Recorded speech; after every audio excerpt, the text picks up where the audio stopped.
Monday on ABC. Life is a beach and someone will get burned. Bachelor in Paradise is finally back with your favorite bachelors and bachelorettes looking for love in all the right and wrong places. It's gonna be SPF'd up. Starting Monday on ABC. These guys and girls have waited a long time to get back to the beach, and they are just bursting, thirsting, and pounding against, the waves. And just to make it a bit hotter, a few celebrities are packing their bags to guest host. David Spade, Lil Jon, Lance Bass, and more will dip their toes in the paradise waters this season. Can Queen Victoria find her king? Will Connor the cat prove that he can kiss? Will anyone even talk to Carl? It's paradise like you've never seen. And who knows? Someone or someones might get married. Think you've seen this before? Beach Police. Bachelor in Paradise premieres Monday at 8/7 Central on ABC. Starbane's Audio.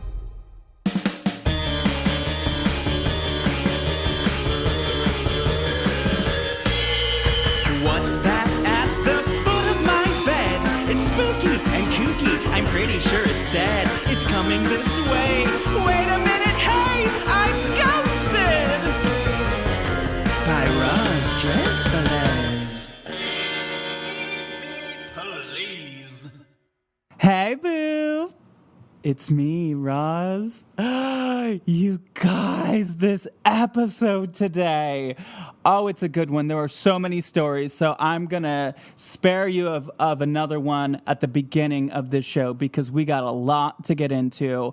I am joined today by Chris Colfer, who you may know he played Kurt on Glee, which he won a Golden Globe for. I mean, hello, People's Choice Awards. Time magazine rated him one of the 100 most influential people of the year. He's also a New York Times best-selling author, and it turns out ghosts and aliens are obsessed with him as well. I got so lucky with Chris having just a plethora of stories, and this gives you Hollywood. We get aliens. We get a story from the set of Glee where there was a ghost. I mean, also, I know I've gotten a lot of new listeners, so hi, welcome to the spooky, kooky world of Ghosted by Roz Drezfalez. I'm your host, Roz Drezfalez. I use she, her, or they, them pronouns. And, come on in. It's nice and cozy. It's like a slumber party over here. And, subscribe to the show. Go back. I've got episodes for over 2 years that are posted here. And I guarantee that you'd probably recognize at least one person as you scroll through the feed, and you might be like, oh, I've heard of that person. I want to hear what their thoughts are or their stories and experiences are with the unknown and the other side. I got it for you. I got you covered.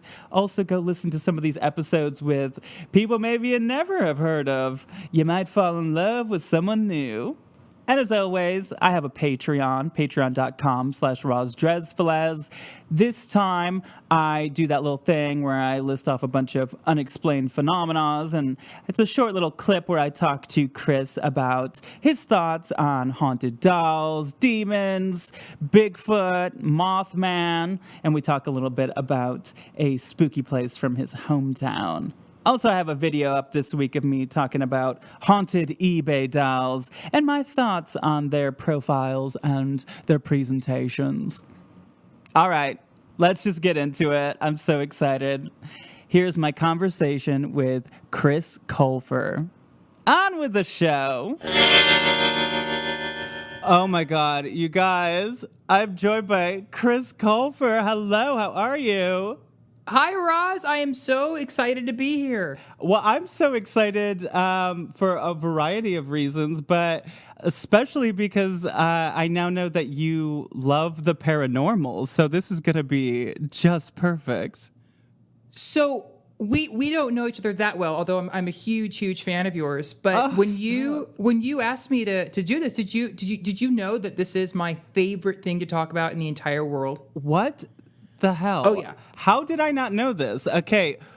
Yeah. Okay. So let's backtrack. So you were recently at Golden Girls Live, which I was making a couple of little cameo appearances in. You were fantastic in it, by the way. Oh, thank you.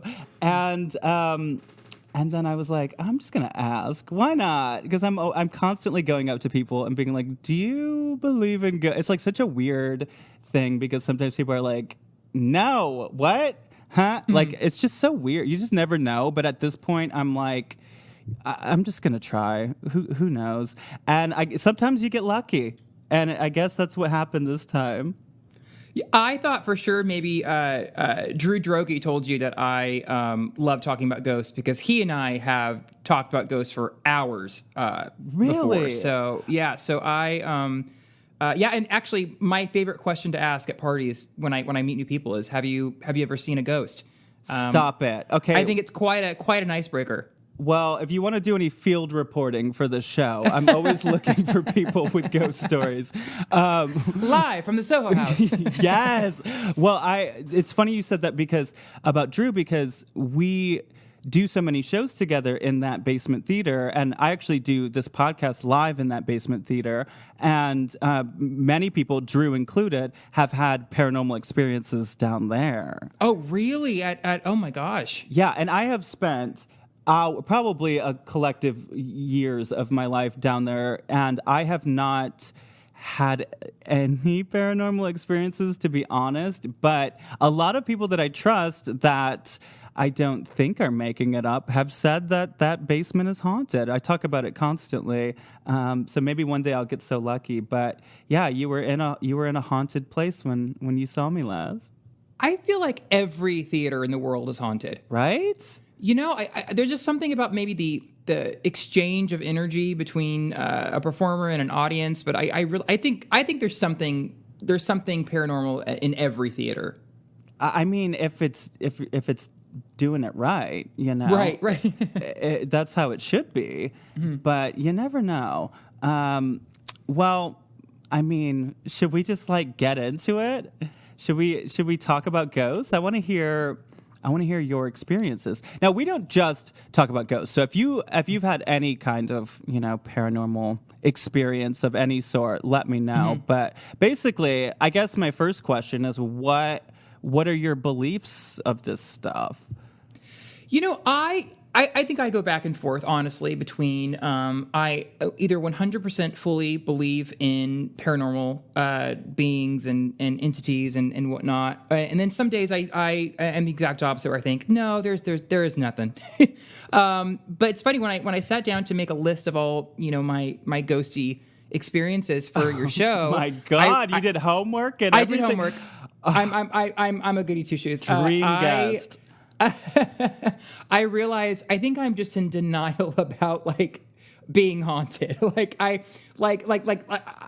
been in many haunted houses, but I think I am also just haunted myself. Some people are, I have this belief that for someone like myself, because I had paranormal experiences as a young child, and I kind of developed an understanding that that's a thing that happens. And I think that sometimes ghosts are like, ooh, that person over there would get me if I, So it's like we go to haunted places constantly, but you might not ever know because the ghosts are like, I don't feel comfortable around that person or whatever. It's just it's sort of like, I don't know, if I'm at some place I don't know anyone, and then I see someone with purple hair and tattoos or something, I might be like, oh, that person might get me a little bit more than other people. I don't know. It's sort of that thing. I'm sure ghosts have preferences just like all of us. Yeah, definitely. But so what was the first experience that you've had? Okay, so I'm so glad I wrote these in chronological order. I literally have a list here. So I think the very first experience that I had was when I was very young. I want to say I was about 4. I remember I was playing in my mom's closet, which, insert your own pun. I remember seeing the doorknob on my mom's closet slowly start to turn. And I thought my mom had just gotten home from work, and so I decided that I was going to scare her. So I remember as I watched the doorknob slowly turn, I grabbed it and then opened the door and went, boo! And then I froze because there was nothing behind the door. Wait a minute. So you thought that you were going to be the ghost. You were going to be the Yes. spooky. And Yeah. the spooky And the was joke was like, on think me. again.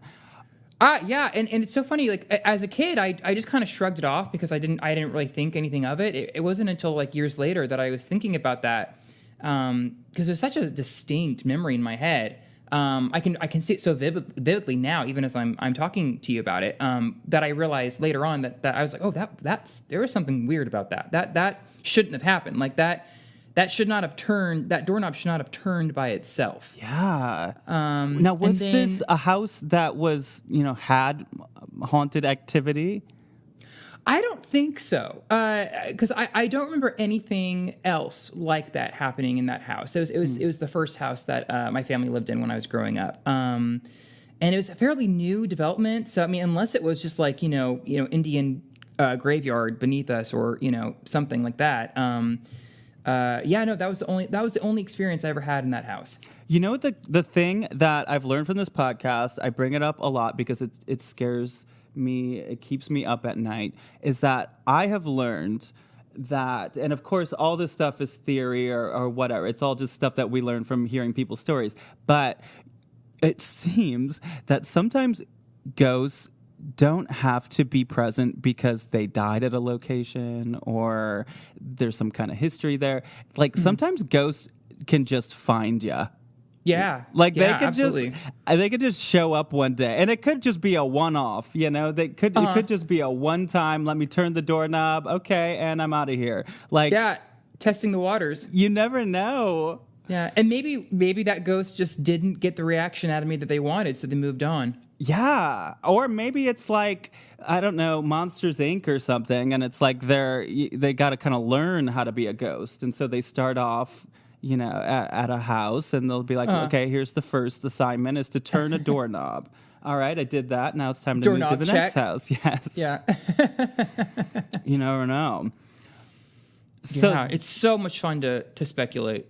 Oh, God, I know. And I understand why some people just don't, they don't want to even humor the idea of supernatural stuff. But for me, it's just something I choose to believe in because it's just so damn fun to talk about and wonder. And honestly, I hope we never have a definitive answer in our lifetime because that would kind of ruin the fun and the mystery of it for me. Oh, exactly. That's like with all this UFO stuff that's been coming out where... Oh, yeah. I mean, I think that there's a lot of good that can happen with that. But at the same time, I'm like, the mystery. Like, the mystery is what we love.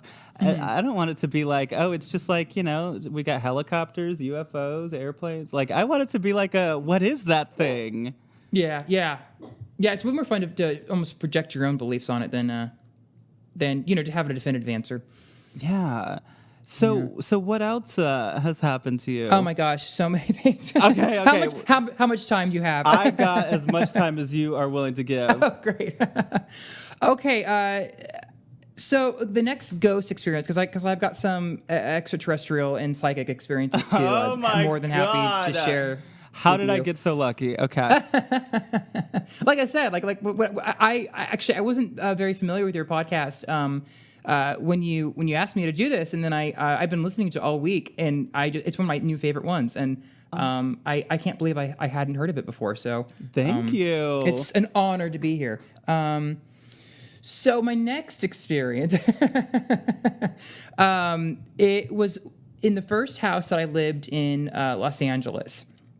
And I bought the house very cheap, which should have been the first red flag.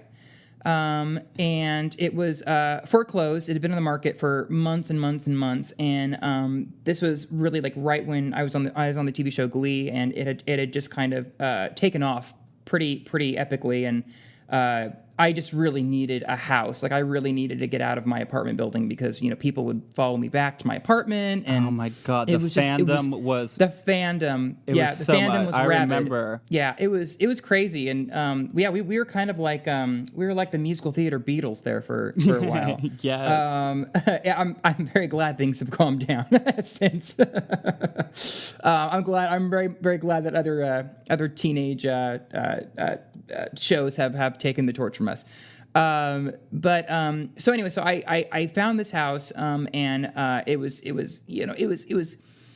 wasn't like my dream house or anything, but it was just like it was something I could afford, and it was in a safe place, and I felt like I could be safe there, and so I bought it, and strange things started happening like within like the first like month of me being fully moved in. Can I ask a question real quick? Yeah. So, as somebody that you had said you like to ask people if they have ghost stories and that sort of thing, at this point in your life, does that part of you go into as you're about to move into a place? Because for me, at this point, since I talk about ghosts so much, I won't move into a place without being like, is this place haunted? Has there been any death or anything like that? But did you ask, or were you curious about that kind of a thing? No, because I really wasn't into all of this stuff then at the time. Okay. So it really was after I had a few unexplainable experiences that I started really getting into it and really really enjoying the speculation of what had happened, or if I was just crazy. This house really was very much it kind of confirmed for me that there was more to life than just life. Ooh, okay, give it to me. So I would wake up in the middle of the night and I would just see things at the foot of my bed. One night I woke up and I saw a man in a janitor's uniform just standing at the foot of my bed, just staring at me. Of course I sat straight up in my bed and just stared at him for, it felt like an hour, but it's probably just a couple minutes. And then eventually it whatever it was, faded away. What? Now, okay, when you see this janitor, was he see-through? Did he look like a human? He looked just like a human, because at first I thought it was an intruder. That's like, I thought I was being robbed or something at first. Yeah. And so you do one of those like as you sit up in bed, and then like it slowly, whatever it was, slowly just disappeared. And that's when I knew, that was not a person. That was something else. Oh my God. And then of course for days after I kept thinking like, okay, I just, sleep paralysis, hallucination, that had to been a figment of my imagination. But in those moments when you wake up and you see this living human in your mind just standing there, I mean, did you ask it a question, or what do you do? I mean, that is such a scary thing because, again, especially with you having so many fans that were going crazy at the time, like it very much could have been somebody sneaking into your house. It could have been a parent asking me for an autograph for their daughter. Oh my God. You don't know. You never know. And at the time, it was really scary because my character was one of the very first gay teenagers on network television, and I was getting so many death threats, and people were threatening to hurt me and to kill me, and left and right. I had all of these. Like these religious fanatics, I had pastors like calling me the devil in their sermons. So it was I thought someone's come to kill me. That was my first reaction, and so I was terrified, and I froze, and I didn't say anything because I was petrified, and I was living alone at the time, which didn't make matters, which didn't help matters. I'm sorry, ghosts scare me, but all of that is scarier. It's I think so too, because I mean, I agree. Yeah. Again, I'm glad it's all calmed down. Thank goodness. But it was a scary time. So it's such a weird. It's kind of weird to think that this started happening during that time, but also because I was so stressed out all the time, I convinced myself it was just, I made it up in my mind. Like I thought, oh, well, I'm under a lot of stress right now because of, stuff, and maybe I'm hallucinating. So, well, and a lot of people believe that otherworldly forces are attracted to that, or maybe you have your walls down, when you're stressed or you're thinking about other things, and sometimes it allows for that communication to happen. Yeah, or maybe they just really liked my cover of "I Want to Hold Your Hand." Oh, sorry, my dog is barking. Oh God! Don't tell me it's barking and there's nothing there. No, it's probably a gardener or something. Okay. Although I should have gone with that. That'd been really creepy for you for the show. So then I kind of just sort of stomached it and didn't think much about it. I just convinced myself I was just seeing things. And then a few weeks later, I woke up again and I saw a little boy. He was wearing a white shirt and had blonde hair, and he was hiding behind the curtains of my bedroom, just peeking out and just looking at me. Wait, in the middle of the night? This was this one was probably like around dawn, I would say.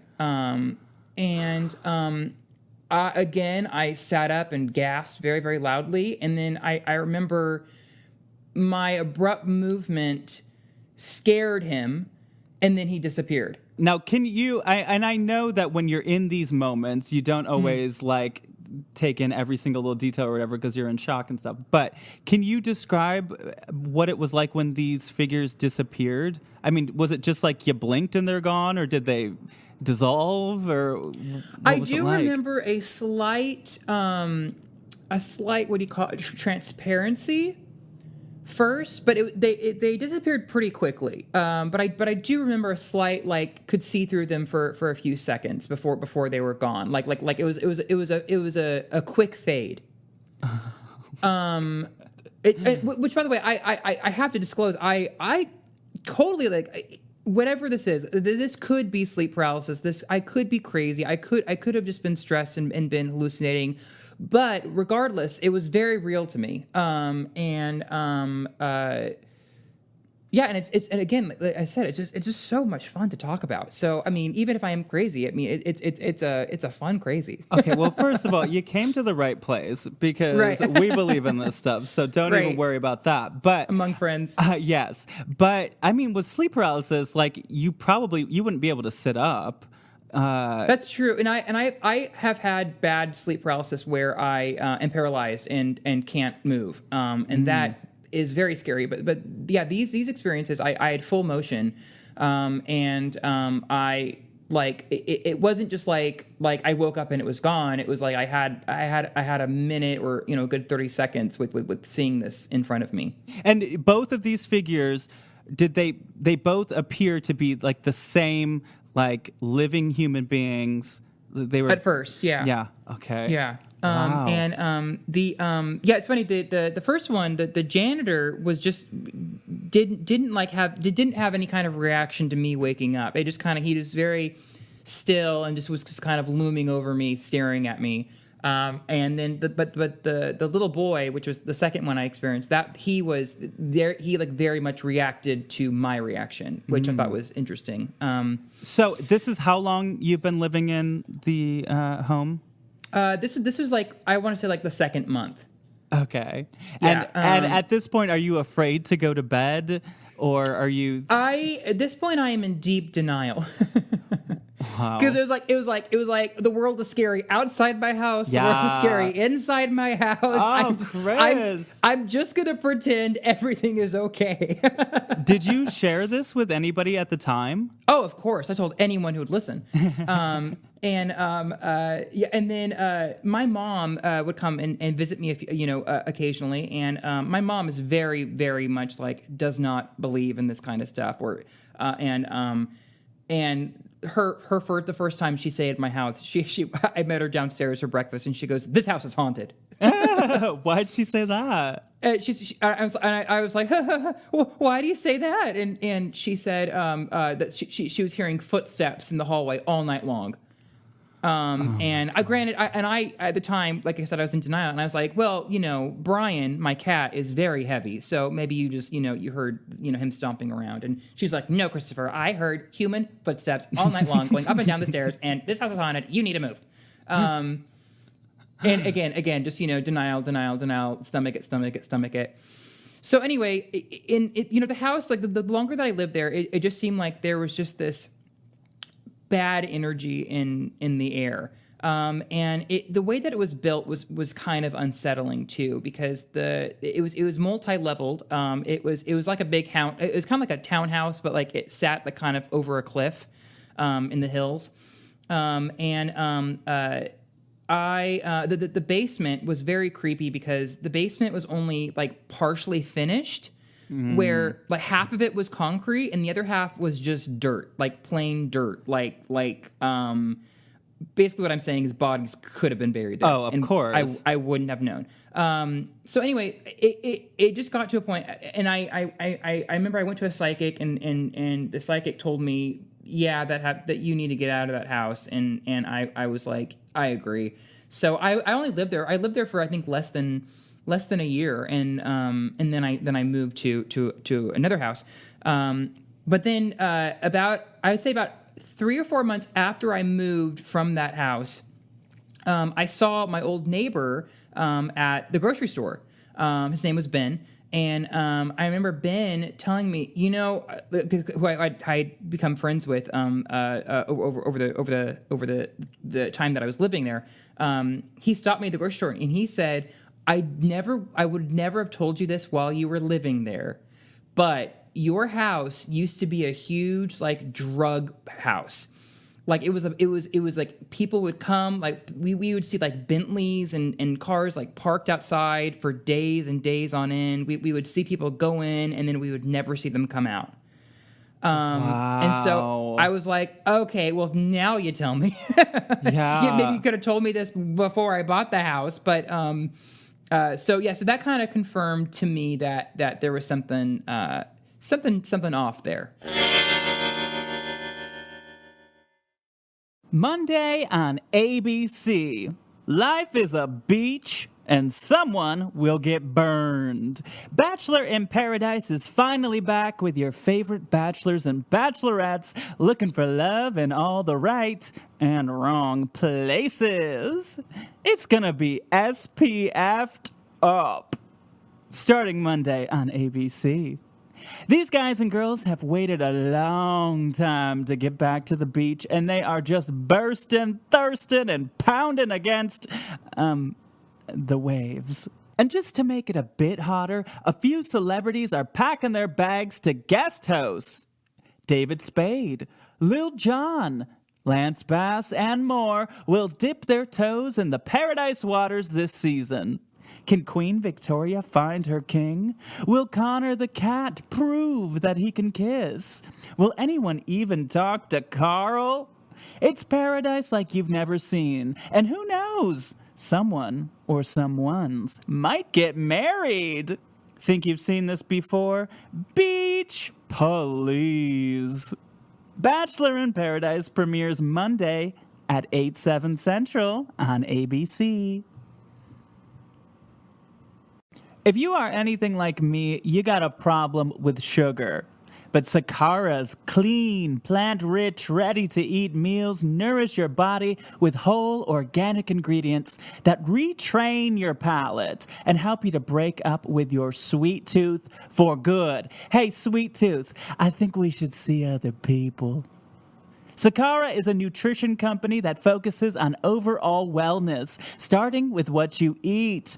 Their food is delicious. It's organic, ready-to-eat meals that are made with powerful plant-based ingredients that are designed to minimize your sugar cravings, boost your energy, improve your digestion, and get your skin glowing. I'll tell you a secret. Sometimes people are like, hey, why is your skin glowing? And They don't want to hear it, but the truth is, because I've been cutting back on the sugar, and Sakara certainly helps.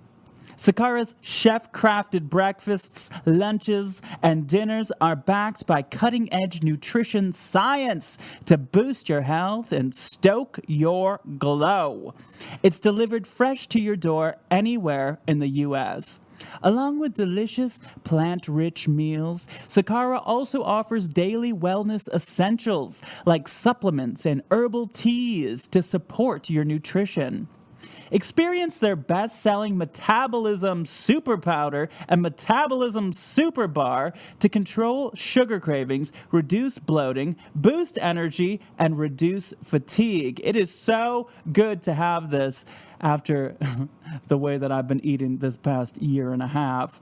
Sakara has received rave reviews from Vogue, Goop, and New York Times, just to name a few. And right now, Sakara is offering our listeners 20% off their first order when you go to sakara.com/ghosted or enter the code GHOSTED at checkout. That's Sakara. Okay, here's how it's spelled. sakara.com/ghosted to get 20% off your first order. Sakara.com/ghosted. Summer is here. Is your wardrobe ready? What better way to get into the carefree spirit of summer than with a brand whose apparel and accessories are all about laid-back living and enjoying life to the fullest? Shop now and give back with Pura Vida. Pura Vida is one of the coolest apparel and accessory brands out there, and giving back has always been at the core of what they do. Pura Vida was started by two California surfers who went to Costa Rica and fell in love with the art and laid-back lifestyle. They began partnering with Costa Rican artisans to create beautiful braided bracelets selling millions each year. A portion of what they make goes back to causes you care about. They partner with over 200 charities worldwide. Pura Vida's fair trade apparel and artisan-made accessories are so adorable. They are comfortable, casual, eco-friendly, and just so cool. I have been loving their jewelry on top of, their clothes, which are so cozy and cute. I have these earrings I got from Pura Vida they're like opals. They are opals that are like, they look like little Saturns, like little planets, and they're so cute. They're like little studs, and I've been wearing them around town, and I love them. They've got colorful graphic tees. They've got crop tops. They have hoodies, including one-of-a-kind tie-dyes, and they're fun to wear. You can express your personality with them. You know what I'm talking about? Their styles are super affordable. They've got bracelets starting at $6 and rings that start at $12. People love to buy several for stacking, mixing, and matching. We're talking about clothing with a cause. Shop their charity collections, and 5% of your purchase is given back to charities that support things like ocean and land conservation. Oh, Pura Vida has already donated $3.5 million to charity, including $335,000 donated in disaster relief in 2020 alone. Pura Vida. Look good and do good. To get 20% off your Pura Vida order, text GHOSTED to 38817. That is GHOSTED to 38817 and get 20% off at Pura Vida. Terms apply. Available at puravidabracelets.com/terms. Text GHOSTED to 38817. Not only are you a dream guest with so many other things, as you've mentioned, you've done your homework and you've listened to the show, but you've got stories with endings. Yeah, with confirmation too, right? Oh my God, a nice little button on the end. Okay, so then you move into the next place. At this point, do you now say, hey, is this house haunted? At this point, anytime I enter any building, I ask if it's haunted at this point. Yeah, and I did, and I remember the realtor said no. In my next house, the realtor said no deaths, just a divorce, and I was like, okay, I can handle a divorce. I can handle that. So what experiences have you had since then? So yeah, that was kind of like. I'm kind of the gateway, I think, that experience into kind of. I think after that, I was just much more observant, and I was much more sensitive to stuff. Another good story I can tell you was we were shooting Glee at the Pasadena Red Cross. And the Pasadena Red Cross is a beautiful building. It is an old mansion that was donated to the Red Cross and converted into like a Red Cross like headquarters for the city of Pasadena. When I was shooting Glee, we used to shoot if anyone watched the show, we used to shoot the Dalton Academy was what we used the Pasadena Red Cross to shoot. I remember I was outside looking, like I was outside like the entrance. We were shooting a scene and waiting for the director to call action. And in the scene, I was just supposed to walk in through the front door. And I'm on my mark, just waiting for the director to call action. And I got this feeling that I was being watched. And which was kind of strange because not only is there a million crew members behind me and around me, there was also like a huge group of paparazzi at the gates of the property snapping pictures. So it was really strange that I got the feeling that I was being watched then, because I was clearly being watched for the whole day, but then I got suddenly the eerie feeling that I was being watched. And I look up and I see an older woman in the window of the house, and I remember seeing her gave me chills. And I remember actually there is a paparazzi photo of me the minute that I looked up and saw her. Which I think is kind of interesting, and if anyone finds it, you'll know it's the photo I'm talking about because I look very scared and I'm staring up. Anyway, so I don't know. There was just something strange about her, and she didn't look like she was part of our crew. Yeah. What was she wearing? So, white. That's all I could see. Oh, ghosts love that. They love white, right? Just an older lady, and I because it was daytime. It was like the window was really reflective. So I only saw I couldn't see her very well, but I definitely saw her. And it was weird. It was like one of those things like when you see something, you also feel it at the same time. Does that make any sense? Yeah, definitely. Yeah, it was almost like I was like feeling her as much as I was seeing her. And anyway, so.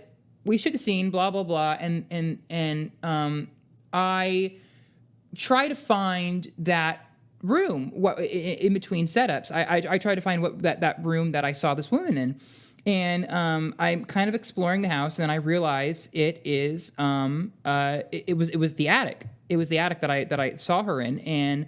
Either there's a bunch of like old antiques there. Things were covered with sheets. It was like literally like it couldn't have been more textbook attic. Yeah, totally.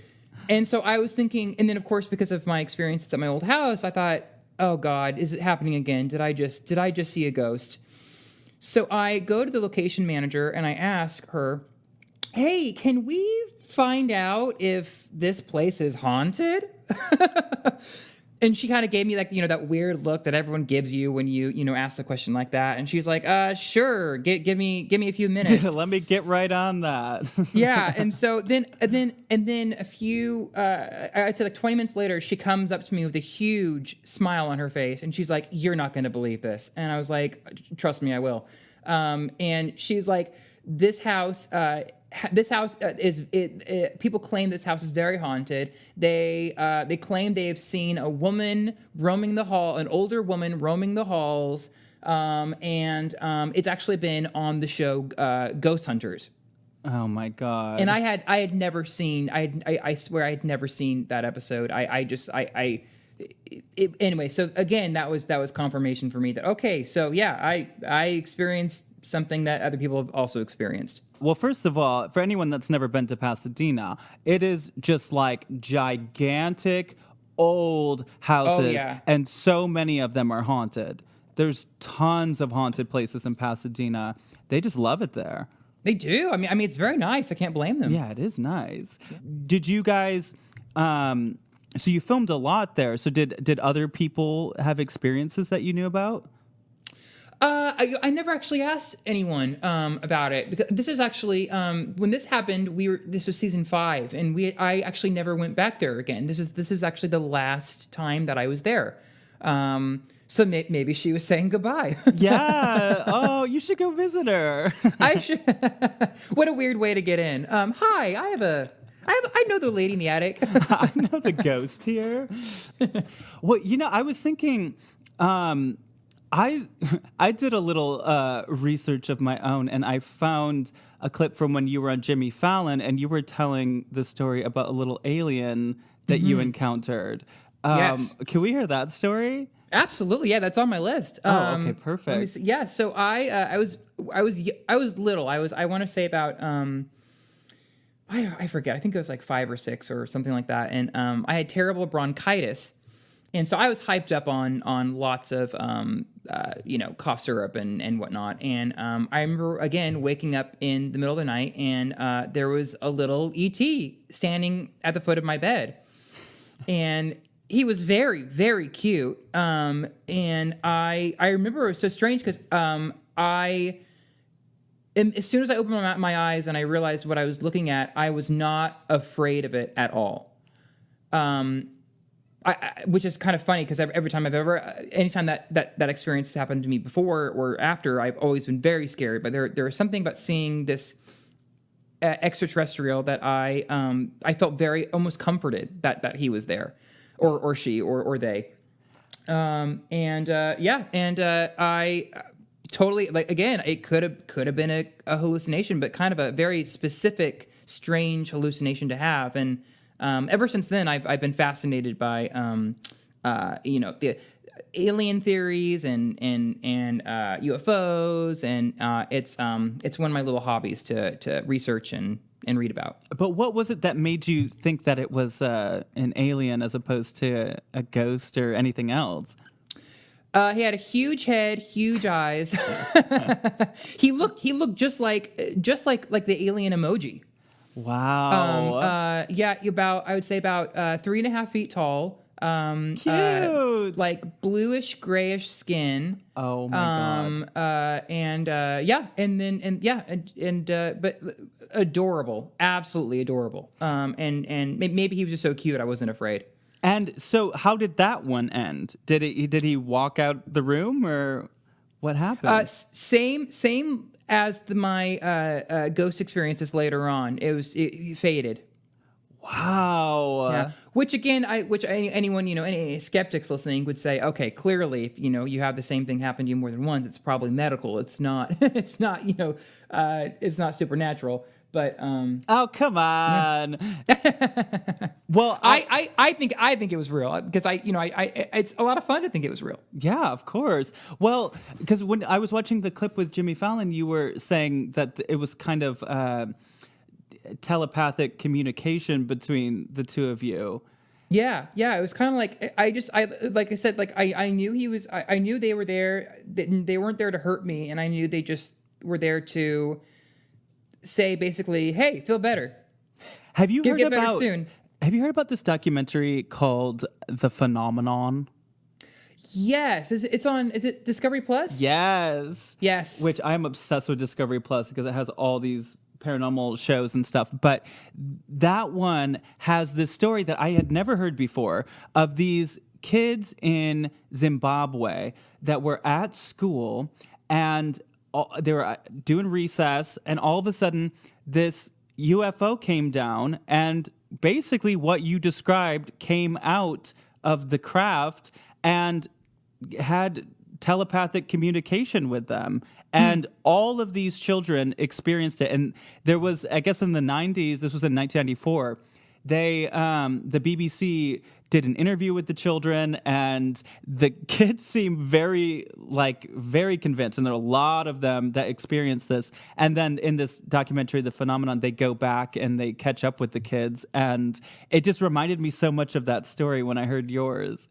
Oh my gosh, I gotta finish. I think I started it but never finished it, so I definitely gotta check that out. Yeah, it's right towards the end of it. It's so cool. Yeah, and a very similar thing happened in I think it was either Australia or New Zealand. I can't remember, but where these kids were playing at recess, and there was like 50 of them, playing soccer or something, and a saucer flew by, and they all saw it, and to this day they all every single one of them still claims that they saw what they saw, and it's always great when someone else is there, so you don't feel. You don't feel crazy. Right. Well, that's what's so great about the stories that you've told about your ghost stuff, is that it seems like you've gotten a little bit of validation that stuff that other people have experienced. Yeah, absolutely. And I absolutely believe in aliens. I think aliens are kind of like the exact opposite of Santa. We're like when as we grow up, like we slowly start to realize Santa isn't real. But with aliens, it's like as we grow up, we slowly start to realize, oh no, these things are real. Right. And I think that they come in peace. That's my belief. I do too. Yeah, I do too. I think they're so far advanced that they have no reason to mess with us. I mean, if anything, I think they're just checking on us, very much like we would check, on rhinos in the wild. Right. But I'm starting to think, after these billionaires are going into outer space, I'm like, what if aliens are just like billionaires on their planet that are just kind of going on vacation to look at us? Yeah. Teenagers with the keys to their parents' car. That's what I always say. Yes, yeah. I feel like they're just like, let's go look at these idiots on Earth that are just like, fighting and killing their planet. And would be funny, like the Roswell incident is like their like drunk driving awareness month. Seriously, it's like, yeah, this is what happens if you don't pay attention to your craft. So what else is on that list you got over there? Oh my gosh. Okay, so I've got all right. Well, I guess I can finish my ghost list, and then literally just like you can edit this however you want, but I mean I'll just give you everything I've got. Okay. Yeah. So the next one, I've had my mom passed away in 2016, and I've had some very strange experiences that me and my family and my friends are convinced it is absolutely her ghost saying hello. For one, when my dad remarried, my dad remarried a few years after she passed, and to a wonderful woman. I have a wonderful stepmother, but she kept finding her engagement ring in the trash can and couldn't figure out how it was getting there. And so we always joked that my mom wasn't really happy that my dad was remarrying. With me though, there was one time, because I used to love teasing my mom because she'd get so flustered whenever I tease her. And my boyfriend and I were sitting at our dining table, actually where I'm sitting right now, and we were just reminiscing about her and kind of teasing her as if she was there. And I have her ashes in a shelf on a bookcase next. This is a lot of detail, so bear with me. Oh, please, we love it. Her ashes are on a shelf on my bookcase next to a lamb that was made from a stuffed animal lamb that's made from her wedding dress. Oh, anyway, that's cute. Very cute, very cute. My when I was a kid, I had a lamb that was like my teddy bear. So when my mom passed away, my dad had things made for me and my sister out of her, like pillows and stuffed animals out of her wedding dress. And it's very, very pretty. Anyway, so we're sitting here, and my boyfriend and I were sitting here, and we were like, kind of razzing her a little bit, and suddenly out of nowhere, the lamb just gets knocked off the shelf. And it like there was no explanation for it whatsoever. It was a deep shelf. Like it always sits in the very, very, very back of the shelf. So even if it had fallen over, it wouldn't have fallen off the shelf. Does that make sense? Yeah. So it would have just fallen. It would have been lopsided in the shelf. But this was like as if it had been kicked out of the shelf. It came flying out. Again, and that was great because I had someone here who witnessed it with me. Yeah. And so we were just like, okay, I guess she didn't like that joke. And then another story involving my mom. And this one is great. I actually wasn't present for this one, but it's a great story. I bought a beach house in the kind of like near the Santa Barbara area a few years ago, and I used to always joke that it was my mom's house because she always ended up using it more than I did.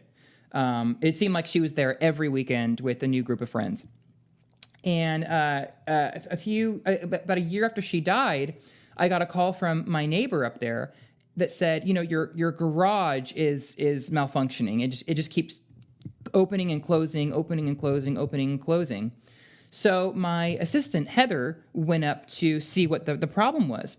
And she tried to close it. She tried to fix it, and she couldn't. It just kept opening and closing, opening and closing. So she called a technician to come out and look at it. And he came out, and he looked at it, and he could not figure out what the problem was. And he concluded that something microscopic in the microchip of the what do you call it, the pad that where you hit the button to open and close the garage. He said that something microscopic must have broken, and the term they use for that is called ghosting, when it's something so small they can't really see it, but it's causing the machinery to malfunction. Okay, I'll have my lawyers get in contact with them. Right. Ghosting. And anyway, so he explained this to my assistant Heather, and he replaced the microchip, and it started working fine. And on his way out, he said, "Oh, by the way, it was nice to meet you, Karen," to my assistant, and my mom's name was Karen. What? Right. And so Heather, my assistant, apparently she said she just froze and went pale, and she was like, "That's not my name." And then she was like, "But like we always joke that a woman named Karen, her spirit is at this place. We joke about it all the time." And she said the guy got so freaked out he just was like, "Let's not talk about this," and drove off. Why did he think that she was Karen? Isn't that insane? Oh my God. I know that's pretty. I mean, and like I said, I wasn't there. I didn't see it, but I mean, what a story. Whoa. That's like, okay, I had this story happen one time that I've told on the show, and I'll just tell you briefly. Like, I had this experience where I was staying at a friend's house that I kind of knew was a little bit haunted, and I had an experience in the middle of the night where like the closet door opened and whatever, and then I woke up the next day, and I had in my brain the name of what the ghost was. Oh, and yeah. my friend didn't know that she had actually just found out that that's what the ghost's name was, and she was like, "How did you know that?" And I'm like, "I don't know. It was just in my head. That's just what I thought the ghost. I just had it in my head. I don't know." Yeah, the story I told you, I know exactly what you mean. The story that I told you about the Red Cross in Pasadena, for whatever reason, I knew the lady that I was looking at. I just knew her name started with the C. I don't know why. It just like it popped into my head, it just entered my mind. And then I asked the location manager, what the name of the family who lived there, who donated the house to the Red Cross, and she said they were called the Craven family with a C. Oh my so God! I know exactly what you're talking about. It's strange what we pick up on. I think that both of us are psychics. I think that we I think you and I both have, because the kind of stories that you're telling me are kinds that I've had in my life where I think ghosts like us, And I think that if we wanted to, we could actually be like real psychics. Like I think that I've been told by many psychics that I'm psychic. Every psychic I've ever been to, they're like, if you wanted to, you could steal all of our business. And I'm like, no, I'm good. One of us. Yeah. But I don't really want to be a psychic. But it seems like it'd take a lot of work. yeah, it's just too much. I don't want to know everything about everything. And, Yeah. you know.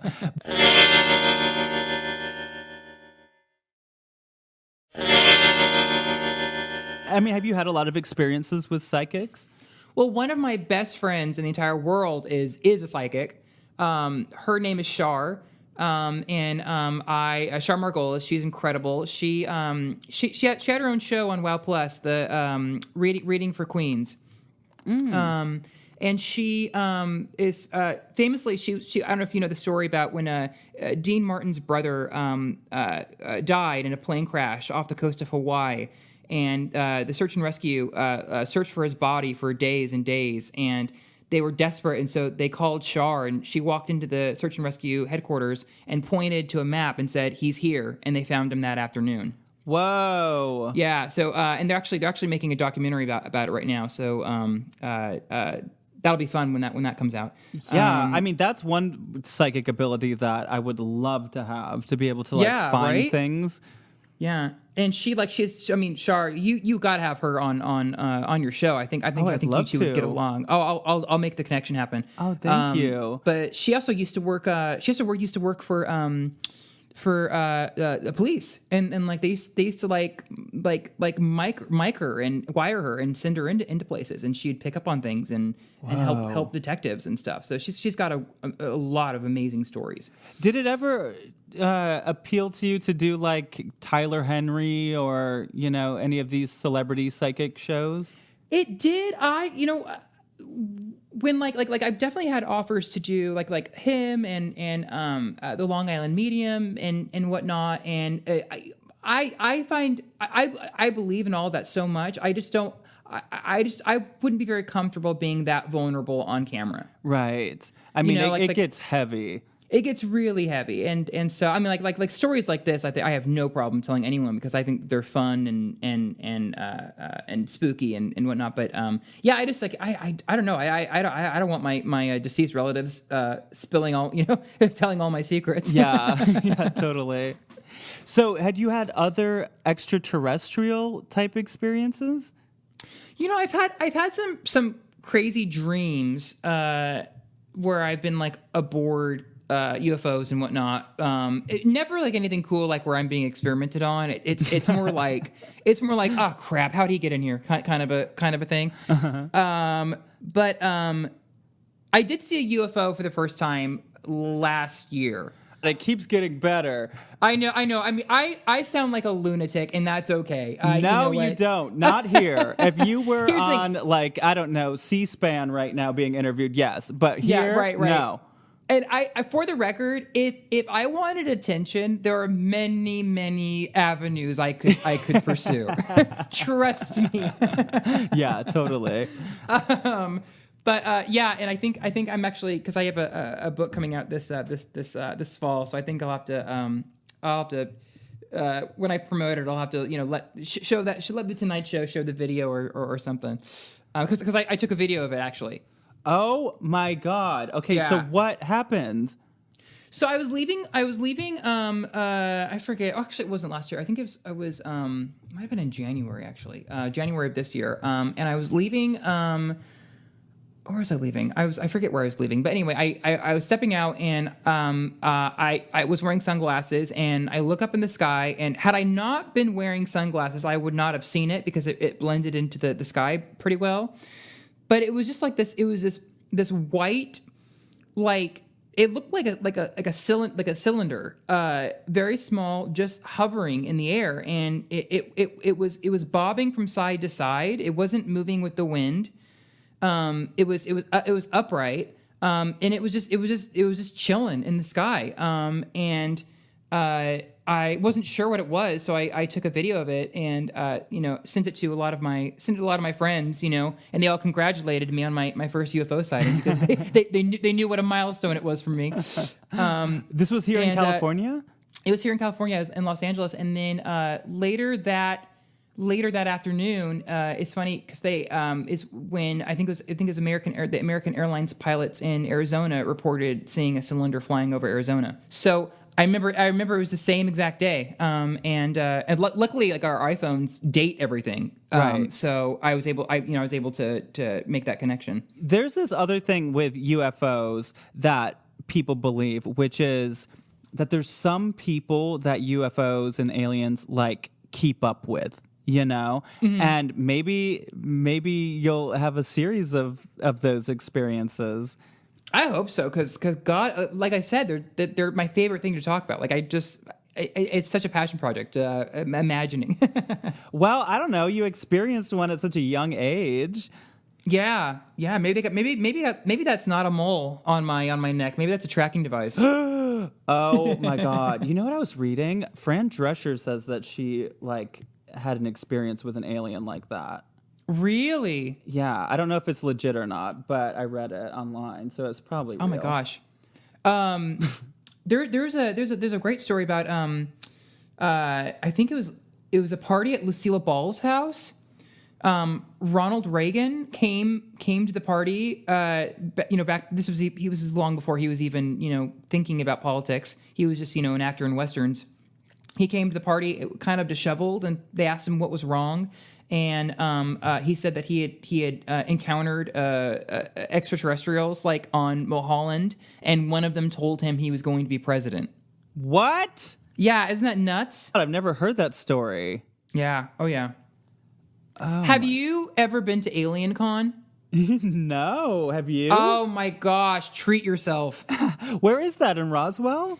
The one I went to, although I have been to Roswell. I went to Roswell on vacation because I'm eccentric. And I took a tour of Roswell. Tours by Dennis. I highly recommend. He will give you all the information you ever want.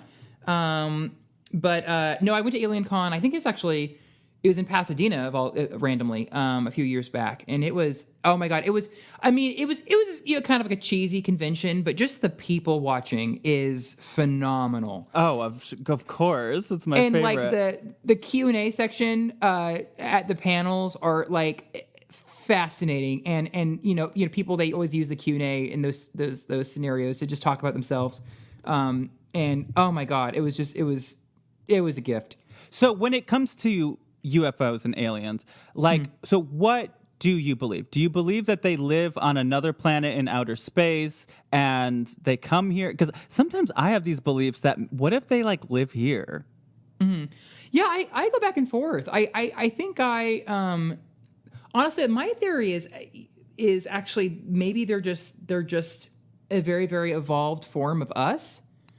I've always, because when you look at like the evolutionary diagram of chimps evolving into human beings, the further that our species progresses, it's like the less hairy we get, the bigger our heads become, the bigger our eyes become, and the more we lose digits, like fingers and tails and whatnot.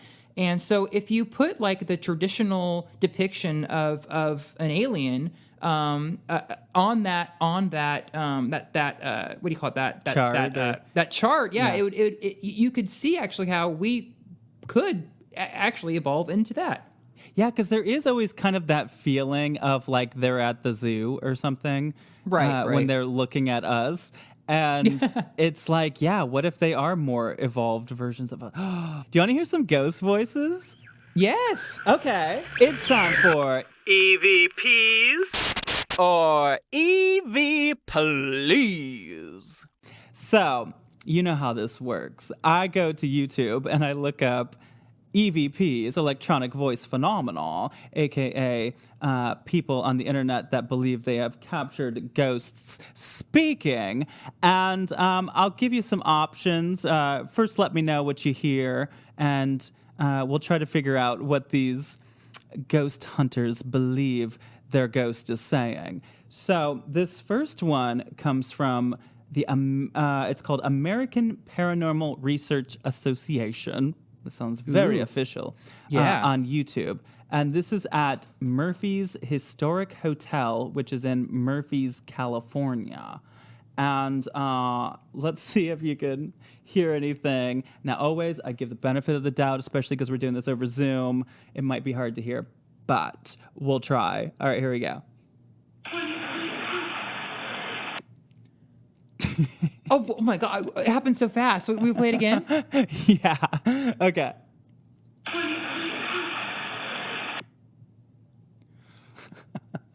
Oh my God, I have no, it kind of sounds like almost like a Cash Me Outside. Catch me outside. How about that? Yeah, I mean, it's definitely, it sounds like kind of a higher pitch voice from a distance, saying like kind of a sentence. I'll play it again. It's almost like you know that song, booty booty booty booty rocking everywhere. It's almost like they say the first lyrics and they give up. I think it sounds like that Madonna song, "What are you looking at?" Vogue. Oh yeah, That's what I hear. Wait, let me play it again. What are you looking at? I agree with you. I think that's the closest. Yes. Well, I have some other options. So it's one of these. Is it A, water my freaking plants? Maybe they're going out of town and they want you to water the plants. I don't know. Is it They B? could ask nicely. Yeah, right. At least that was more of a demand. Okay, how about B? What do you think you're doing? Is it C, I wonder about you? Or D, what if I got highlights? Maybe they're thinking about, switching it up.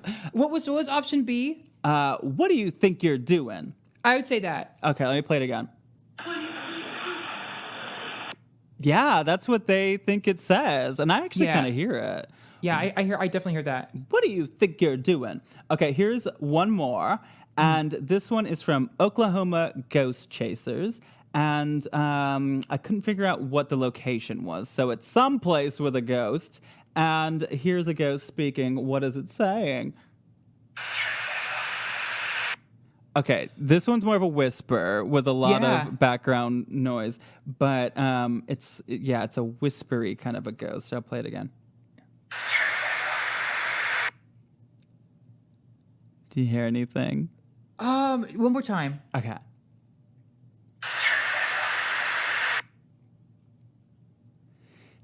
I can't make out anything. Like if anything, it kind of seems like a It kind of sounds like who you gonna try. Who you gonna call? Ghostbusters.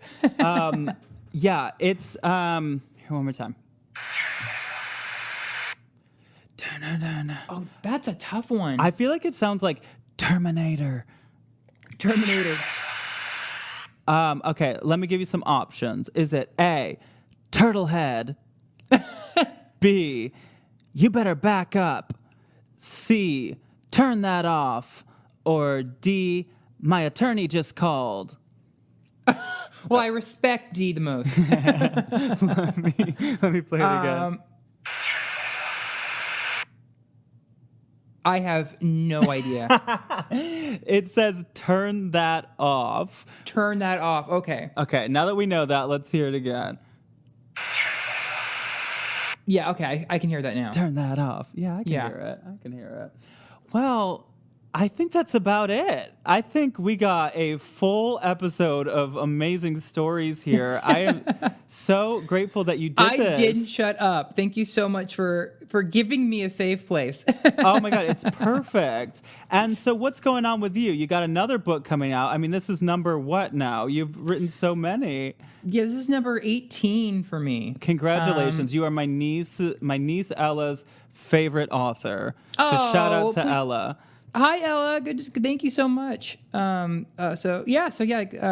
book coming out. I just had a graphic novel come out last month called Goldilocks Wanted Dead or Alive. And my new book, A Tale of Sorcery, is the third book in my A Tale of Magic series. So that'll be hitting shelves in September. Thank you so much to Chris Colfer. How did I get so lucky? And if you want to hear just a little bit more where I talk to Chris about haunted dolls, Bigfoots, demons, that kind of otherworldly other stuff, and cryptid creatures and that sort of a thing, I have a little clip on my Patreon, patreon.com/Roz Drezfalez. You can also watch a video of me talking about haunted eBay dolls. Hey, are you subscribed to the show? Please subscribe, rate the show 5 stars. And if you have a ghost story, you could leave it in a 5-star review, or you could just write something nice, or you could send me a ghost story to ghostedbyroz@gmail.com with the subject line listener episode, and maybe I could have you on an upcoming listener episode. I also have a Facebook group called Ghosted by Roz Drezfalez. And hey, spooky season is getting real close, so help me spread the word about this fun show we do over here. I am on Instagram at Roz Hernandez, Cameo Roz Drezfalez. I love you all, both living and dead. But if I didn't ask you to haunt me, don't haunt me. Okay, bye!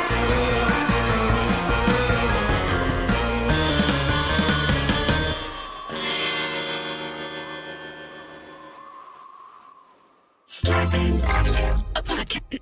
A podcast network.